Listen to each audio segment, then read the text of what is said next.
देखिए, जगत के सुख को बताया जा सकता है, परंतु जगदीश के आनंद को बताया नहीं जा सकता है। उसको केवल जीवन में अनुभव किया जा सकता है।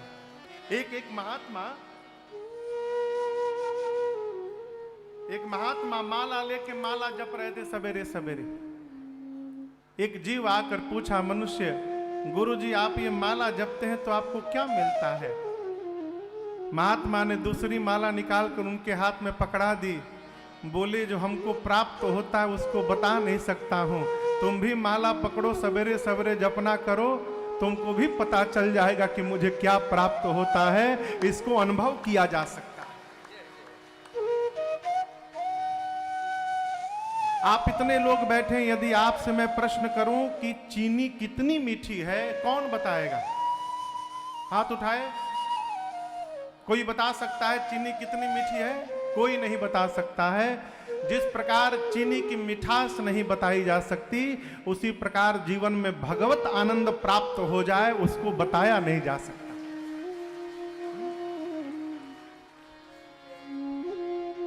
ये जो बीच में लोग हैं ना, आप लोग बैठ जाइए, बैठ जाइए भैया, बैठ जाइए। जिसको जहां जगह मिलेगा स्वयं बैठ जाएगा। मेरी आपसे प्रार्थना है, यदि जीवन में क्षण मात्र का भी भगवत अनुभूति प्राप्त हो जाए तो उसको किसी से बताइएगा मत। क्यों? बताने से पुण्य समाप्त होते हैं। अनुभव करिए और अनुभव करके आनंद में उतरते रहिए।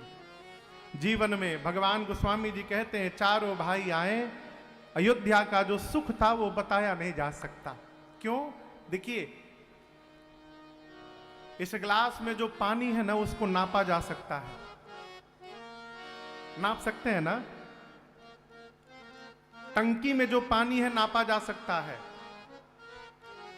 सरोवर के पानी को नापा जा सकता है। विज्ञान ऐसा है कि नदी के भी पानी को नापा जा सकता है, लेकिन समुद्र के पानी को नापा नहीं जा सकता। समुद्र अथाह है। उसी प्रकार अयोध्या में जो अवतार लिए हैं वो सुख नहीं है। राम जी सुख सिंधु हैं, सुख के समुद्र हैं।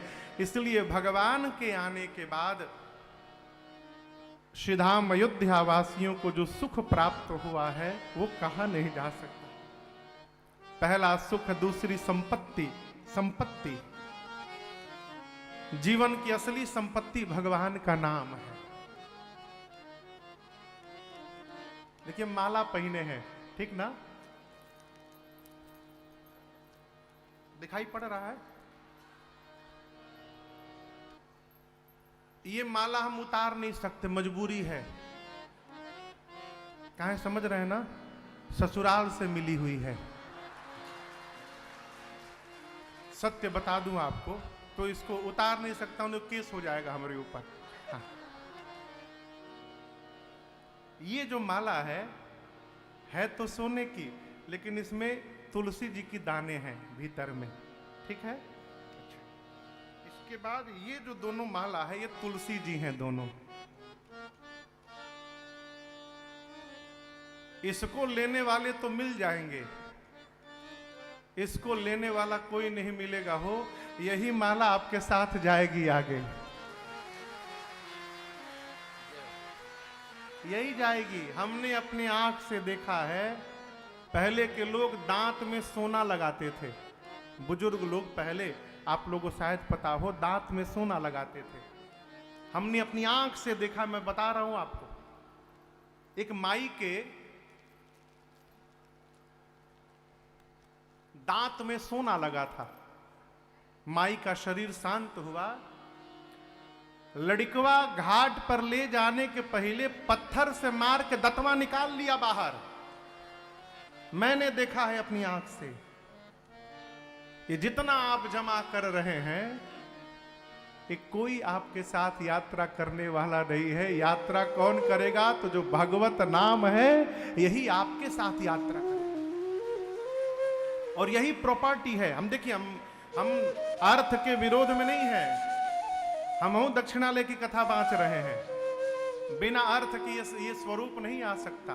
अर्थ प्रधान युग में अर्थ की आवश्यकता है, लेकिन अर्थ के साथ साथ विवेकी वही है जो परम अर्थ को भी समेटता जाए, भगवान के नाम को भी जमा करता जाए, वो विवेकी पुरुष है। एक महात्मा हजारी माला देखे हैं? हजारी माला, इस माले में जप की माला, इसमें 108 मन के हैं। हजारी माला में 1008 मन का होता है। इतनी बड़ी माला होती है। महात्मा लोग गले में पोटली लगा के इतनी बड़ी, और उसी को दोनों हाथ लगा के जपते रहते हैं। एक महात्मा हजारी माला लेके बैठ गए जपने के लिए। असामान्यता जपते ऐसे है ना, एक एक मन का जपते हैं। वो महात्मा माला लेके बैठे, राम, एक बार राम बोले 70-80 खींच दे, राम राम राम। एक शिष्य ने पूछा, गुरुदेव हम तो देखे हैं ऐसे ऐसे एक एक मन का जपते हैं, आप एक बार राम बोलकर 70-80 खींच दे रहे हैं।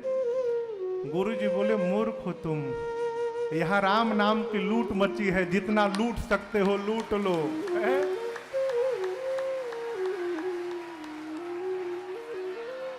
कहने का अर्थ है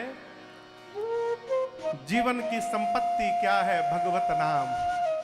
लेने का स्वभाव बनाइए, जपने का स्वभाव बनाइए। महाराज टाइम नहीं है, अब बंबई में तो और टाइम नहीं है। क्यों? 10 मिनट का रास्ता कहिए तो 1.5 घंटा लग जाए, कोई भरोसा नहीं। हम बगल में रहते हैं, बगल में। आज तो भगवत कृपा रही जल्दी आ गई, कल 45 मिनट लगा मुझे आने में, इतना ट्रैफिक। लोग कहते हैं महाराज टाइम नहीं है।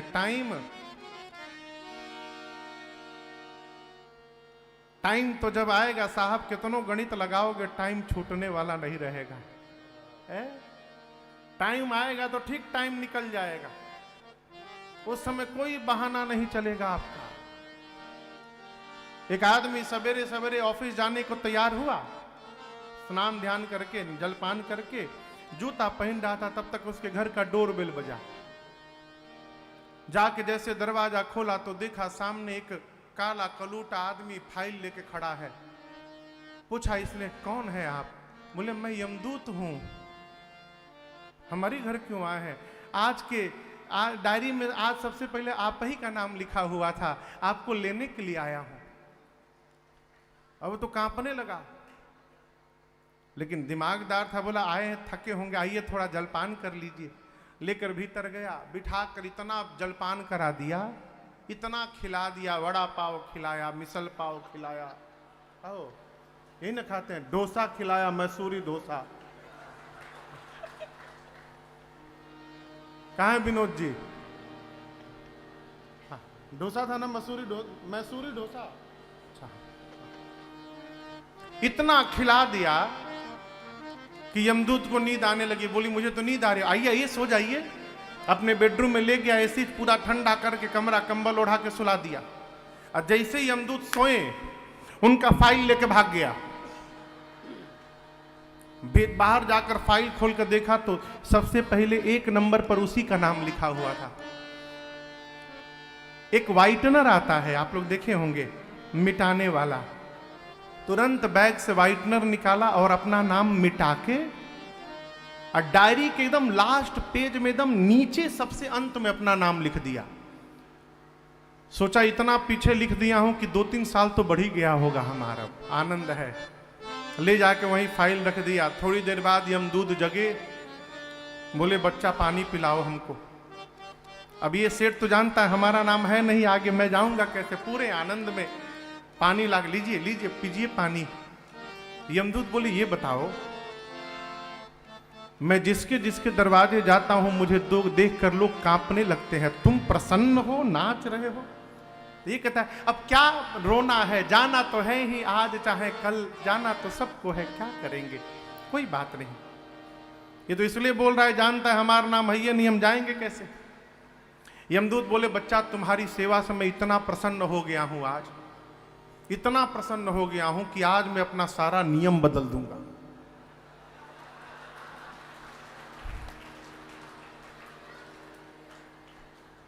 सेठ बोला कौन सा नियम बदल देंगे? यमदूत बोले आज तक ऊपर से उठाता था, आज पीछे से उठाऊंगा।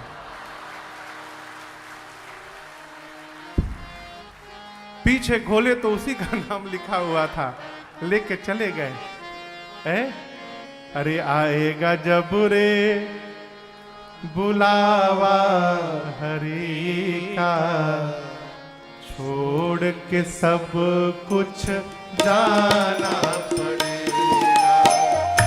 आएगा जब रे बुलावा हरि का, छोड़ के सब कुछ जाना पड़ेगा।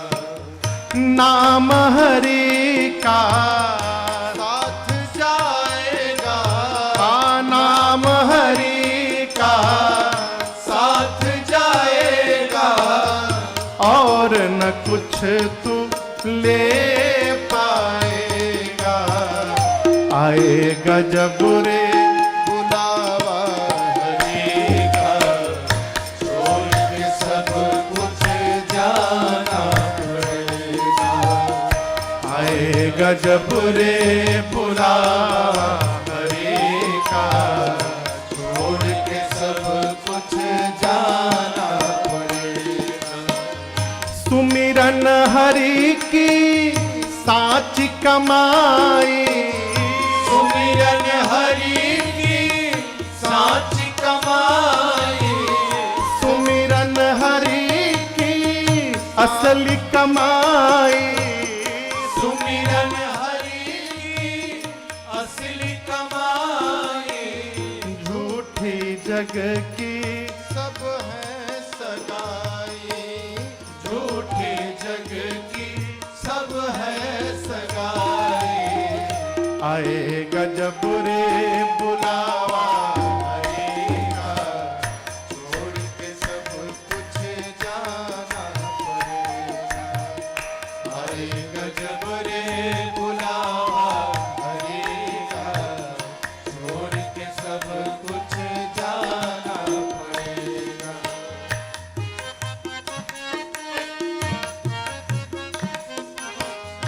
अर्जी कर तू हरि से ऐसी, अर्जी कर तू हरि से ऐसी, अर्जी कर तू हरि से ऐसी, अर्जी कर तू हरि से ऐसी।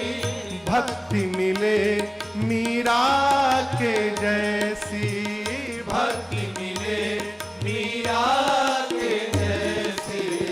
आएगा जब रे बुलावा हरि का, छोड़ के सब कुछ जाना पड़ेगा।